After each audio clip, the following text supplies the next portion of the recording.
Hello, welcome to the broadcast. I'm Billy Stewart, Assistant Pastor here at Solid Rock Tabernacle, 1325 Rudy Road in Alma, Arkansas. I just want to take a minute to extend this personal invitation to you to come and join us in one of our exciting spirit-filled services. Our Sunday school begins at 9 a.m. Our Sunday morning worship begins at 10 a.m. and our Sunday evening worship begins at 6 p.m. We also have an exciting Wednesday evening Bible study where we are going through the Bible book by book, chapter by chapter, verse by verse. I think that you'll really enjoy it. Come and join us, won't you? 1325 Rudy Road here in Alma, Arkansas. Hey, we'll save a seat for you. And now, let's join our service already in progress.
That's why.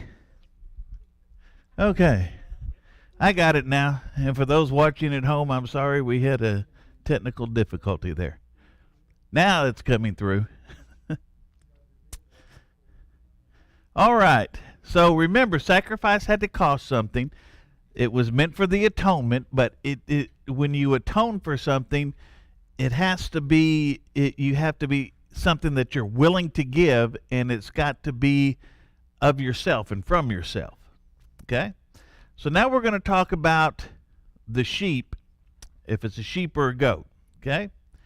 Leviticus 1, verses 10 to 13. And if his offering be of the flocks, namely of the sheep or of the goats, for a burnt sacrifice, he shall bring it a male without blemish. And he shall kill it on the side of the altar northward before the Lord, and the priest, Aaron's son, shall sprinkle his blood round about upon the altar.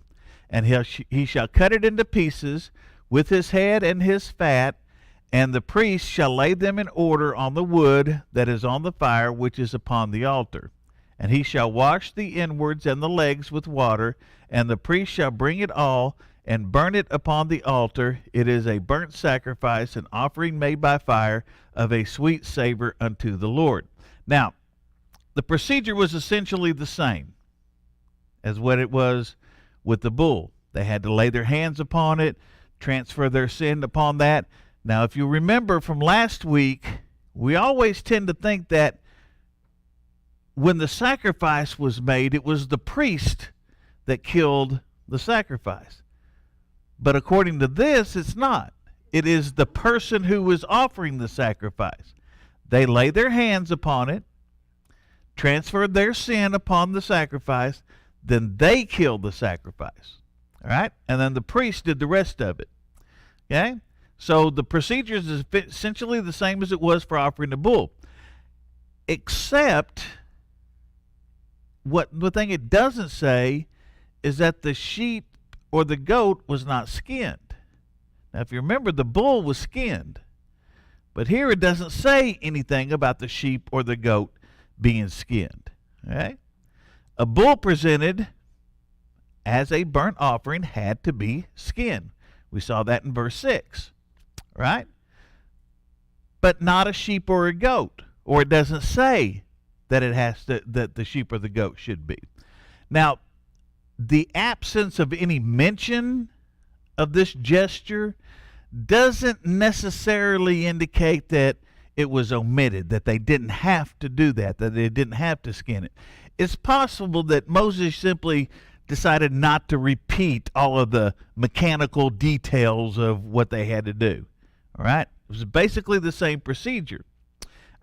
Since the entire animal was to be burned, only the impurities of the entrails had to be washed before the sacrifice was burned. Okay? So they had to wash the guts out. Okay? The sacrifice, done the way that God commanded it, was pleasing to God. Of course. What the sacrifice did is it demonstrated an awareness of their sin. By doing that, by going through the procedure, by laying their hands on it, transferring their sin to the bull, the goat, the sheep, whatever it was, by doing that, it reminded them, we've got sin, and there's sin in my life, and I need to get rid of it. Okay? And the awareness of this sin also was an awareness that there was a need for a substitute, and that there was a need for total dedication to God. And it was a look forward to what? Anybody care to guess what it was a look forward to? What it was a foreshadowing of? The perfect sacrifice of Jesus. Okay? Remember, all of these sacrifices that we see in the Old Testament, in the Levitical law, all of these sacrifices, no matter what the sacrifice is a foreshadowing of Jesus, the sacrifice. Remember last week when we started talking about the law, we know that the law is broke up into 3 different areas. Do anybody remember what those areas were? Ceremonial, the moral, the ceremonial, and judicial civil law. Yeah. Okay? So Jesus did not fulfill the moral law. The moral law is still in effect, although he was a perfect sacrifice, but the moral law is still in effect. Otherwise, we wouldn't have to worry about it. But we still have to follow the 10 Commandments. That's why they're posted in so many different places.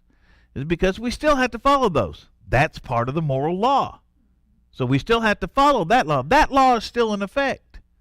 The civil law was mostly there just to govern their day-to-day operations, how they governed each other, what was good, what was bad, what they should not do. Those laws change. The civil law changes just as our civil laws change. Okay? It used to be, 15, 20 years ago, speed limit on Interstate 40 was 55 miles an hour.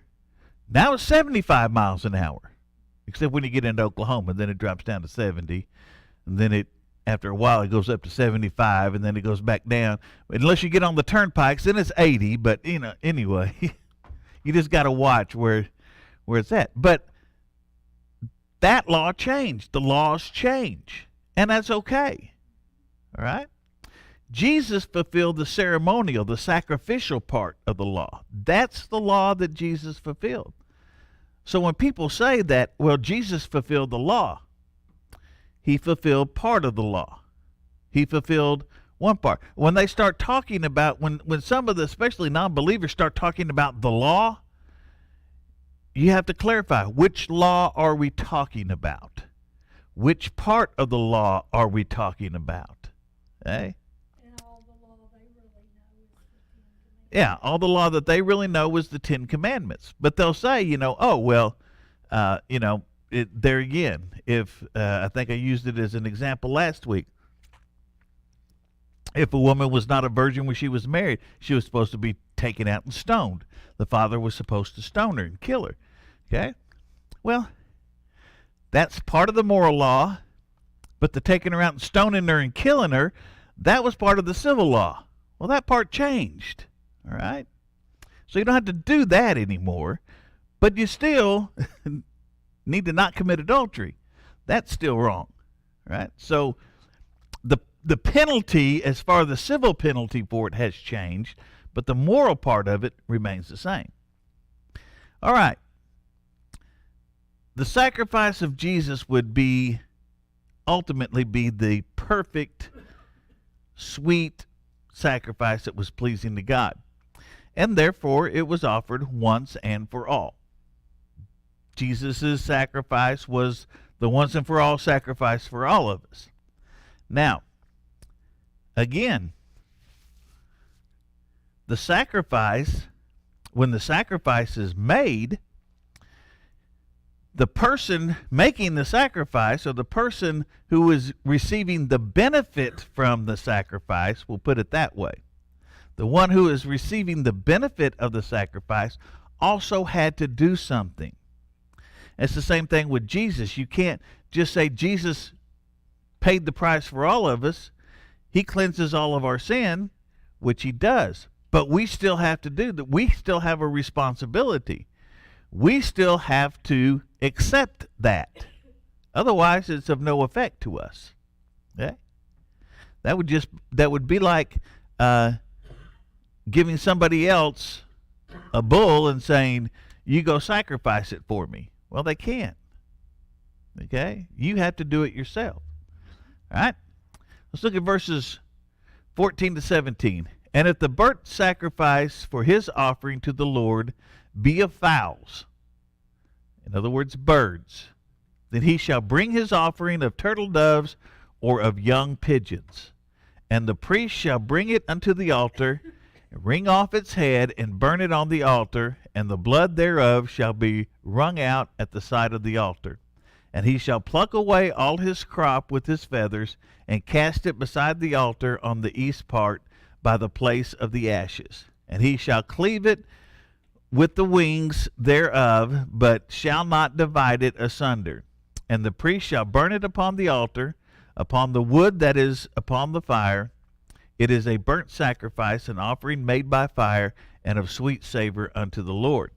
Now, this procedure followed the same principle, but it was adjusted to fit the sacrifice of a bird instead of bulls or sheeps or goats. All right? The animal was killed, its blood was offered, and the carcass was first prepared, and then it was burnt before the Lord. Okay? Now, God would not accept just any kind of bird. You couldn't go out there and get a buzzard or a turkey or a chicken or anything like that. All right? But he would accept turtle doves and young pigeons as sacrifices. Okay? The fact that God would accept a bull, a goat, a sheep, or even a bird shows that God was more interested in the heart of the person behind the sacrifice, not as much as what the sacrifice was. Okay? And if a sacrifice was made with the right heart, God accepted the poor man's bird as much as the rich man's bull. Okay? The simple sacrifice of a poor man could still be a sweet aroma to the Lord. Okay? This is kind of what it's looking like, is that, how it's doing. The rich person could afford to sacrifice a bull, right? The poor person may not have a bull to sacrifice, may not even have a sheep or a goat to sacrifice, but they've got, yeah, the one that could sacrifice those. Okay? That's that. At the same time, the sacrifice had to correspond with what one could afford. The greatness of the sacrifice had to correspond with the greatness of the one who brought the offering. Okay? Therefore, when God made his offering for sin, which is what God did, he made his offering for sin, He gave the richest, most costly thing that he could, and that was himself. Okay? So it had to cost something, but not everybody could afford to give the same thing, could afford to sacrifice the same thing. All right? Now we're getting into Leviticus chapter 2, verses 1 to 3. And when any will offer a meat offering unto the Lord, his offering shall be of fine flour, and he shall pour oil upon it, and put frankincense thereon. And he shall bring it to Aaron's son, the priests, and he shall take thereout his handful of the flour thereof, and of the oil thereof, with all the frankincense thereof, and the priest shall burn the memorial of it upon the altar, to be an offering made by fire, a sweet savor unto the Lord. And the remnant of the meat offering shall be Aaron's and his sons. It is a thing most holy of the offerings of the Lord made by fire. So, I was asked before by a couple of people, did the priest get to keep any of this? Now, the meat, the bulls, the sheeps, the goats, the turtle doves, the pigeons, that was completely burned. It was completely consumed. But here, the meat offering, which is not the same meat that we're talking about as far as flesh meat. This is the meat of a grain offering, basically. So what we're talking about here is a grain offering, not so much a T-bone steak type offering. Okay? The grain offering was typically made of really nice, fine flour. And it had a bit of oil and a bit of frankincense in it. A portion of that was burnt before the Lord on the altar. The remainder was given to the priests for their own use in making bread for the priest and his family. All right? That was kind of their payment, I guess you could say. All right? Now, there are 3 reasons for the grain offering. Grains and things that grow are of great necessity and benefit to man. And it's appropriate to honor God with such things. Even the poorest person could offer a grain offering. It didn't matter how rich you were. You could afford all kinds of bulls, but the poorest person could always afford at least a grain offering. All right? And God wanted to open the door for the poor to bring offerings to him as well. Okay? And it brought necessary and helpful grain and other products to the priests so they could have it. Nehemiah 13:12 tells us that the tithes of wine, grain, and oil were stored in special rooms at the temple. Okay? And God allowed and received this bloodless sacrifice as an expression of thanksgiving. All right? This was an expression of thanksgiving. It was not an atonement for sin. That offering was a thanksgiving offering. They could bring the grain, but that grain was not going to atone for sin. Anybody care to guess why the grain couldn't atone for sin?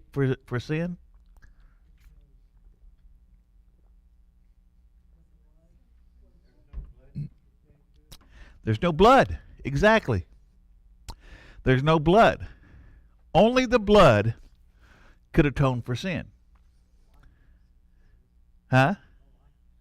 The life essence. The blood was the life essence of the animal, and only the blood, the life essence, could atone for the sin. Now remember, in those times, the blood did not wash away the sin. It atoned for the sin, but it covered the sin.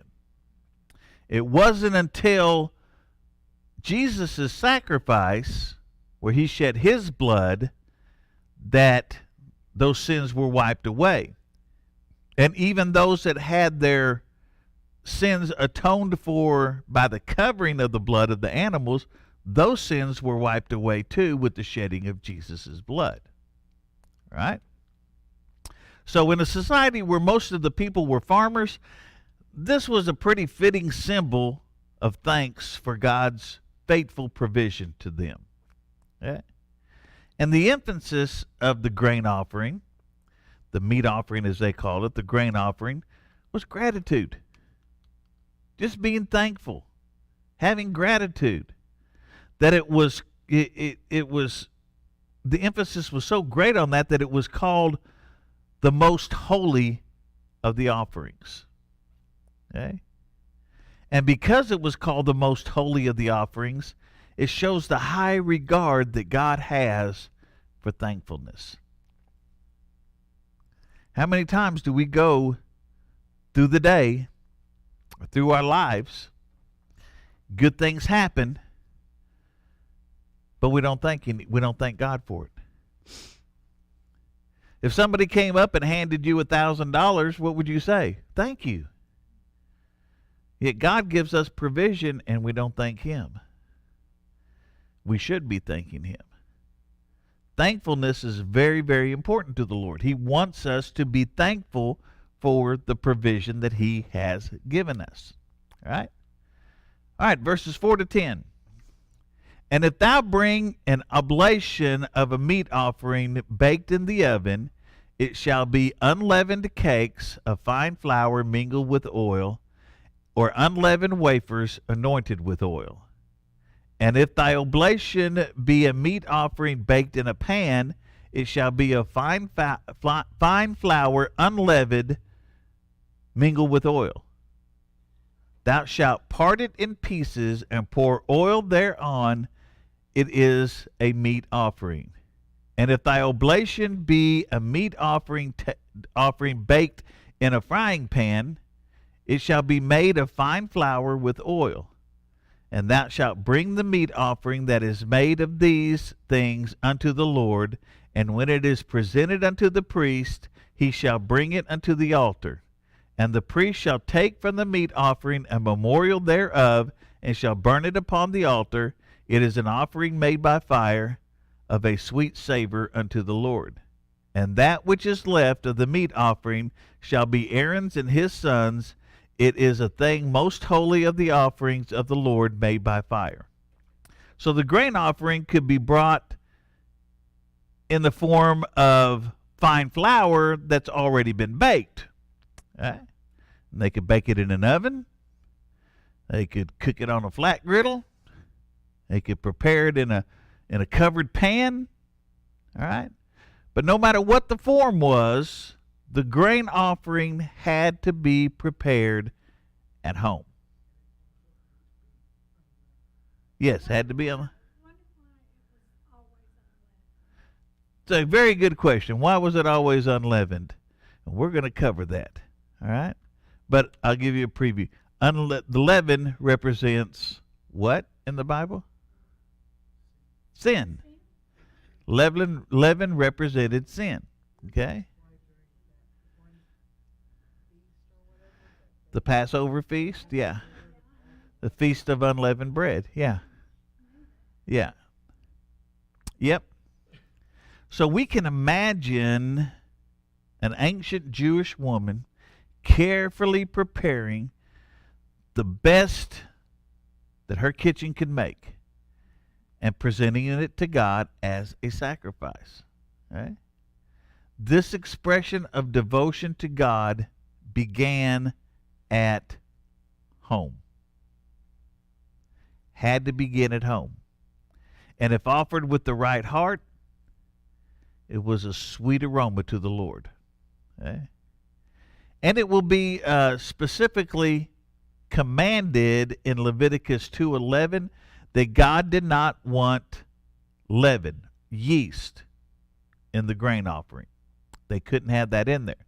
Okay? In the picture of the grain offering, we can say that God did not want his service to be corrupted by sin, by leaven. Leaven or yeast was considered sin. Okay? It's not that the leaven or the yeast was sin itself. I mean, you sinned if you ate leaven, but it was a symbol of sin. That's why in the Passover they had unleavened bread, because remember, God said, remove all the leaven from the house, remove all the yeast from the house. And when they took off because when they left out of Egypt, they didn't have a chance to get the leaven. Okay? And if the grain offering is a picture of proper service to God, it is a reminder that we fall short in serving God as we should. We're grateful that Jesus fulfilled the heart and the meaning of the grain offering for us as the one who perfectly served God and whose service was never touched by leaven or by sin. Okay? Now, the grain offering needed to have oil with it. This was practical. And it was practical in helping the binding together of the flour for the offering. Okay? And not only did it help to bind it together, but it helped it to burn properly as well. It was also symbolic of the fact that our service, our offering, should always be in the presence and under the influence of the Holy Spirit. That's what the oil represents. Okay? If the grain was brought as fine flour or as prepared bread, a portion went to the priests for their provision. That's how they see, the priests didn't go out and farm the land. They didn't go out and do all these things. This is how they ate. Okay? Because, you've got well, and there are sacrifices. As we get further along, you'll see that there are sacrifices in which the priests were allowed to actually get meat out of it. Okay? But for right now, this is how they ate. Look, there is over 1 million people here now. Okay? When they left Egypt, there was around 1 million people that left Egypt. So you've got around 1 million people there. And you've got Aaron and his sons that are there doing sacrifices. They're doing sacrifices all day long. Right? They're constantly doing sacrifices. They don't have time to go out and plant a garden and pick tomatoes and all that other stuff. So they have to have provision too. This was a way to give them provision.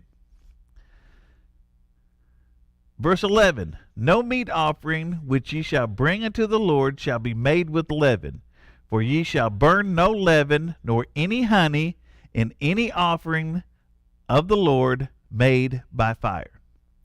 So leaven, yeast, there again, not allowed. Couldn't have it in there. Okay? Because there again, it was a picture or a representation of sin and the effects of sin. Okay? We're gonna cover that in just a second. Very good question.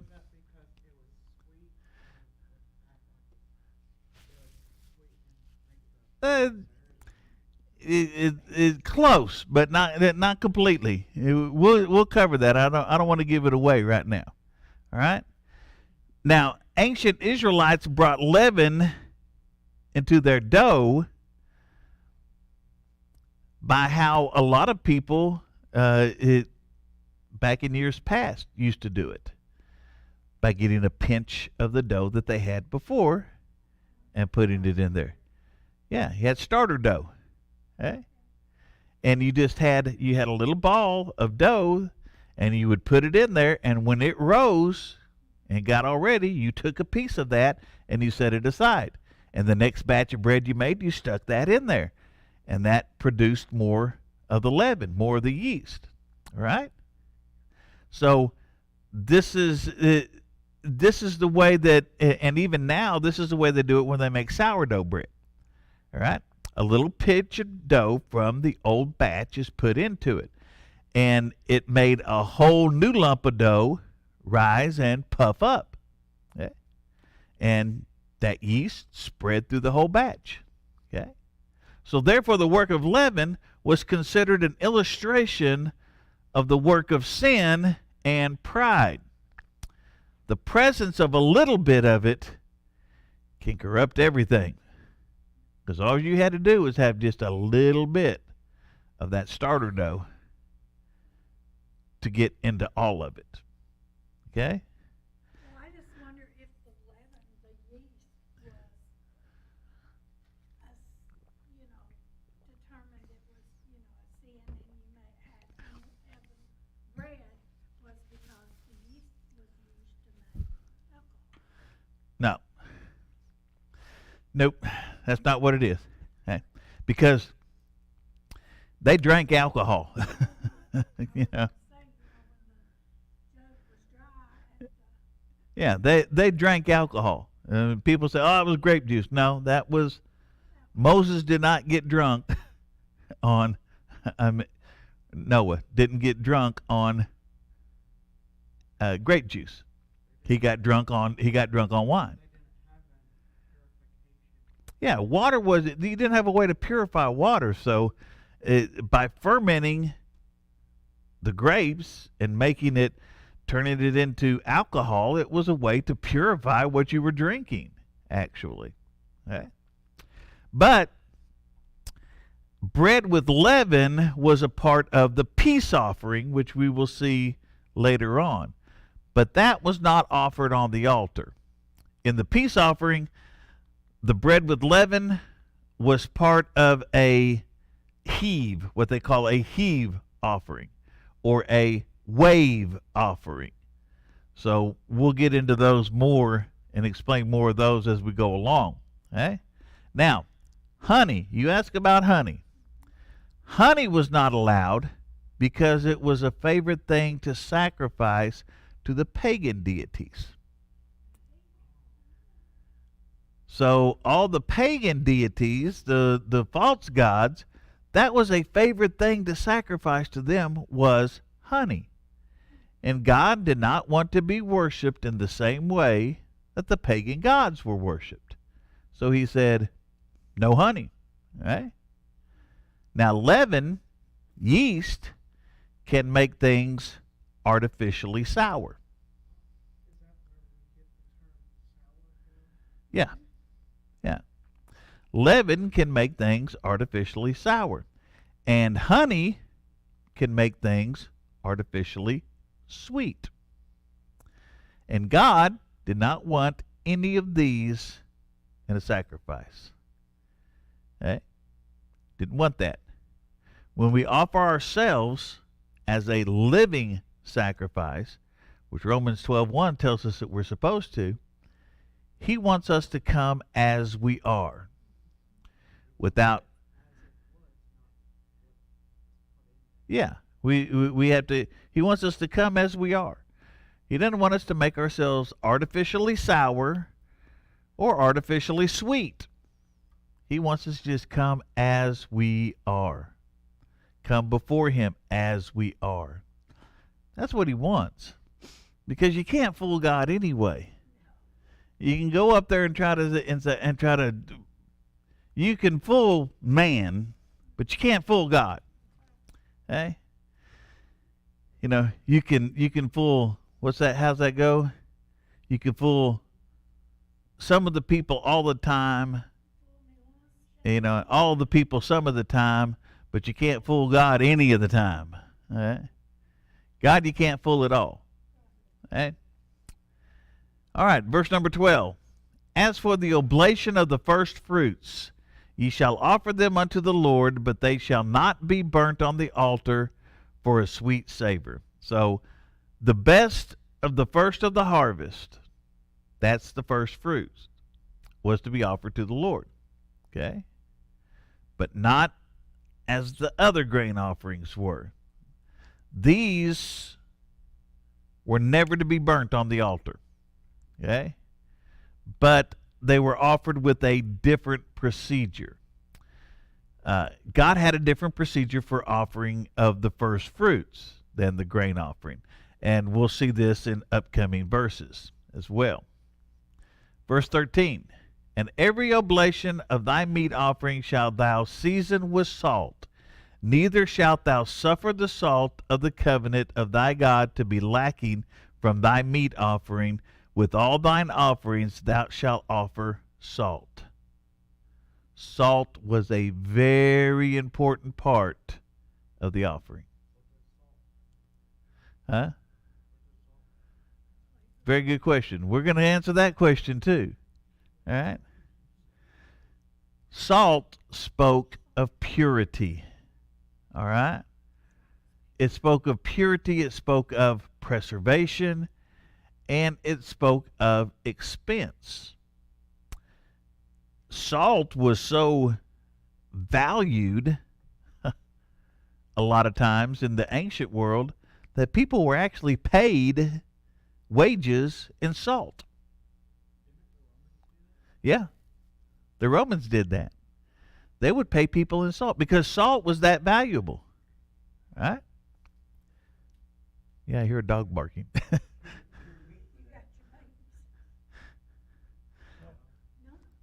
Okay? But salt was, it showed purity because salt, the composition of salt never changes. No matter what, the composition of salt never changes. You can put it in water and the composition of salt's going to stay the same. Okay? No matter what you do, salt's going to stay the same. It preserves as well. And it's expensive. It was expensive. Now it's not that much, okay? That's how they got the expression that somebody was not worth their salt. You never heard? Well, you're young. Us older folks have heard. That person. We'll say that person's not worth their salt, which means that they're worthless. They weren't doing anything. They're not any good, and so they're not worth whatever salt you're giving them. All right.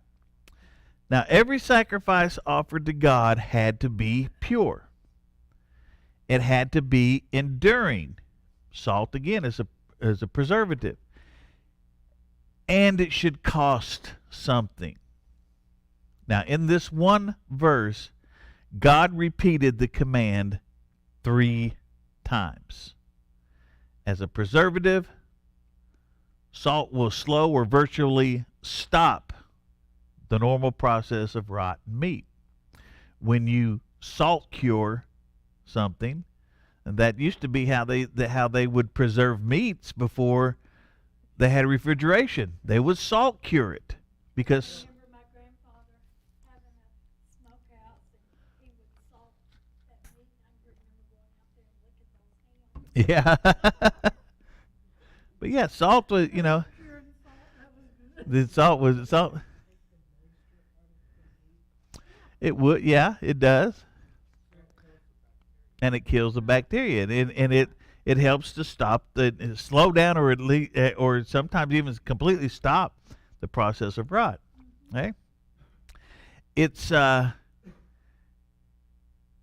nature of flesh to spoil. Okay? Whether alive, dead, whatever, it's the nature of flesh to spoil. But salt cured meats stay good. Okay? Now, salt also spoke of friendship. Okay? According to an ancient custom, a bond of friendship was established through the eating of salt.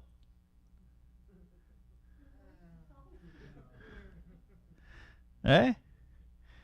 It was said that once you have eaten a man's salt, you were his friend for life. Eh? Yeah. If somebody, it's just like they used to cut their hands and be blood brothers. On that, if they would exchange salt. If you ate another man's salt, you were friends. That was a binding contract. Okay. So God wanted every sacrifice to be a reminder of a relationship. Now, previously, God commanded that sacrifices should not contain honey. But the command to include salt and exclude honey means that God wants the sincerity of our service, not something artificially sweet. Okay? The fact that God commanded every grain offering should include a pinch of salt shows that small things matter in our service to God.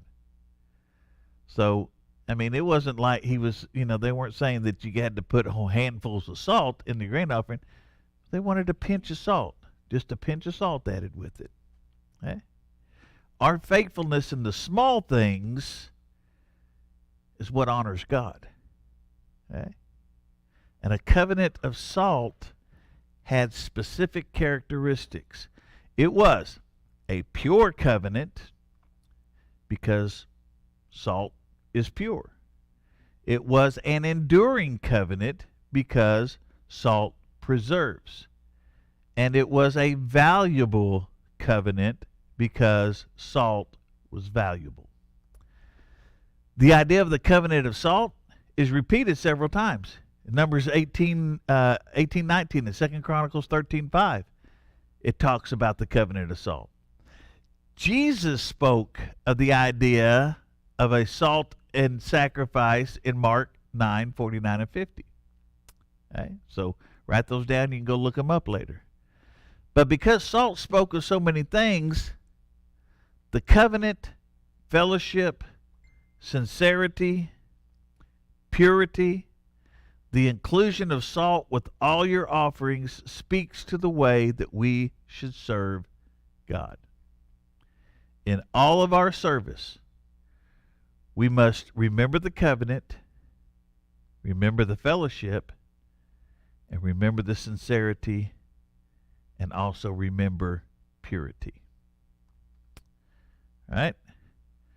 Verses 14 to 16. And if thou offer a meat offering of thy first fruits unto the Lord, thou shalt offer for the meat offering of thy first fruit green ears of corn dried by the fire, even corn beaten out of full ears. And thou shalt put oil upon it, and lay frankincense thereon. It is a meat offering.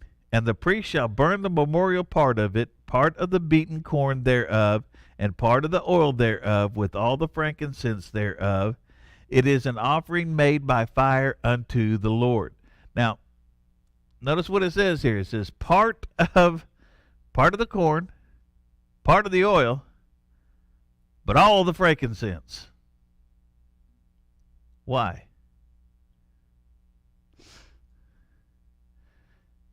You don't want to put frankincense in anything that you cook, okay?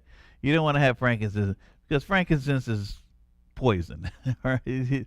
It'll make you sick, so you don't want to put frankincense in it. But frankincense has a good aroma to it, and it is something that also it is a preservative as well. Okay? Now in verse 12, God told Israel to not bring first fruit offerings in the same manner as the grain offerings. Here God told them how to bring the first fruit offerings. The idea of first fruits was very important. It is the first of the harvest. It's the firstborn of the livestock that are out there. So the first of your harvest, the very first that you get out of your harvest, and the firstborn of your livestock, those belonged to the Lord. Okay?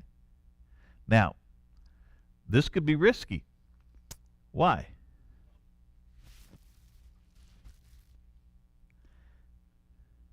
Well, for one thing, on the firstborn of your livestock, you cannot guarantee that it's pure. Okay. Why could it be risky on the first fruits of the harvest? You may not get any more out of it. Okay? The first fruit of the harvest, land might not yield much more produce, but you still give your first fruit to God. The cow or the ewe or whatever it is that had the baby, okay? You can't guarantee that that animal is ever going to give birth to another calf, lamb, whatever, okay? Kid, whatever it is. You can't guarantee that. So it could be risky, but it was the first fruits. So would this be a different sacrifice Yes. than This is the first fruits. The first belongs to God. This is kind of like the tithe. Okay? You give your tithe of the first fruits. You don't give your tithes of what's left over. Okay? Tithe should be the first bill that you pay or the first thing that you pay. And you don't tithe on after taxes. You tithe on before taxes, whatever you made before taxes. Now, I've heard some people say, well, I pay on my after taxes, and then when I get my refund at the end of the year, then I'll pay tithes on that as well. Well, okay, that's good, but you don't know how, you may not get back as much as you paid in. So if you pay tithes on just that portion of it, then you're still not paying tithes on all of it. All right.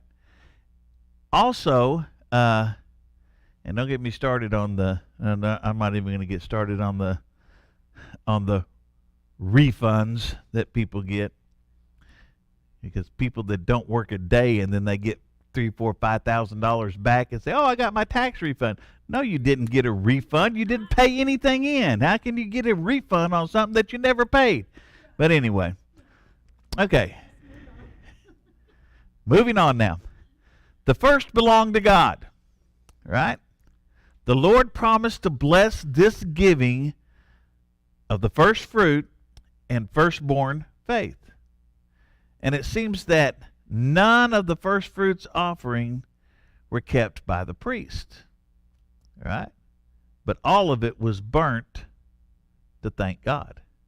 So it was all made. It was all given to God, okay, to honor God and to declare trust in God's provision of a full harvest. If you give something, if you give the first fruits, your first pass through in your harvest, okay, if you give all of that, then you're trusting God that He's going to give you another one, right? Now, if you don't give that, then that doesn't guarantee, or does, that decreases the possibility that you're going to get a second run at this, right? Now, they had to put oil and frankincense on it, and these were thought to sweeten the sacrifice and to make it costlier. Frankincense, remember, frankincense was one of the gifts that was brought to Jesus after the wise men brought, okay? Gold, frankincense, and myrrh. Okay? Frankincense was expensive as well, so it made it costlier. And we see that Jesus, in His life and in His work, fulfilled the grain offering and the first fruit offering. Okay? Because the grain offering was primarily thanksgiving, praise. The first fruit offering was to show to show God that you trusted in Him, and it was giving of the best, the first of everything. All right? And that brings us to the end of chapter 2, and that's what we're going to cut off for tonight, is at the end of chapter 2. Any questions, comments, concerns, amens, omes? No? Okay. All right. Then nothing else. Don't forget your pledges if you made pledges. Thank you for joining us today. We pray you were blessed by the broadcast. If you have a prayer request or questions about Solid Rock Tabernacle, please visit our website at www.solidrocktabernacle.org. That's www.solidrocktabernacle.org. On behalf of the pastors and congregation here at Solid Rock Tabernacle, we pray you have a blessed week, and we invite you to join us in person or on one of our future broadcasts.